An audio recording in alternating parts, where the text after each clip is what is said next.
నీకు అప్పచెప్పిన పని బిడ్డ, నీకు అప్పచెప్పిన పని నువ్వు నమ్మకంగా చెయ్యి. వినకపోవడం అనేది తర్వాత నేను వాళ్ళ లెక్క చూసుకుంటా. నీ పని నువ్వు నిర్వర్తించావా, నాకు నమ్మకంగా నువ్వు జీవించినావా ఈ లోకంలో?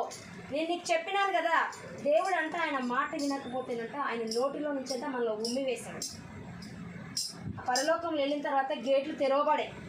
ఇప్పుడు వాళ్ళు ఏమో ఇప్పుడు ఒక మాట అమ్మ సామెత చెప్తున్నా, ఏమో ప్రభా మాకు ఎవరున్నారు ప్రభా, మేము ఒక్కరం ఏం చేయాలనేసి అని మేము కూడా ఏం చేయలేదు ప్రభా, మేము కూడా వాళ్ళతో పాటు చప్పట్లు కొట్టుకుని అల్లే కలిసిపోయినాం ప్రభా అంటే, సరే నువ్వు వాళ్ళతోనే వెళ్ళమ్మా, నువ్వెవరో నాకు తెలియదు, నన్ను నిర్లక్ష్యం చేసినావు కదా నువ్వు, ఏమో అందరు ప్రార్థించట్లేదు, నేను ఒక్కదాన్ని ఏం చేయాలనేసి వాళ్ళు ఇంటలేరు అనేసి నేను కూడా ఆ గుంపులోనే కలిసిపోయినా అందామా అనుకున్నాం అనుకో, దేవుడు ఏమంటాడు తెలుసా, సరే తల్లి మంచిది, నువ్వు కూడా అక్కడికి వెళ్ళమ్మా, నువ్వెవరో నాకు తెలియదు.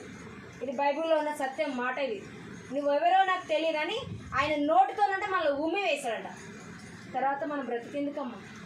ఏసయ్యే మనల్ని నువ్వు నా బిడ్డ కాదన్నాక నిజంగా ఈనాడు మనం కన్నీళ్ళు పెట్టుకోవాలి. అయ్యా నీకు ప్రార్థించవలసినంతగా నేను ప్రార్థిస్తున్నానా, నీకు లోబడాల్సినంతగా నేను లోబడుతున్నానా, నీ మాటలు నేను గైకొంటున్నానా? ఒక్కరికైనా రోజుకంటమ్మా, కనీసం రోజుకి ఒక్కరికైనా చెప్పాలంట ఆయన సువార్త. ఆయన మాటలు ఏసే నమ్ముకోండి, మీకు స్వస్థత కలుగుతుంది. మనం మేలు పొందుకున్నాము, మనం రక్షించబడము, వాళ్ళు నశించిపోతే ఆయన సంతోషపడడు.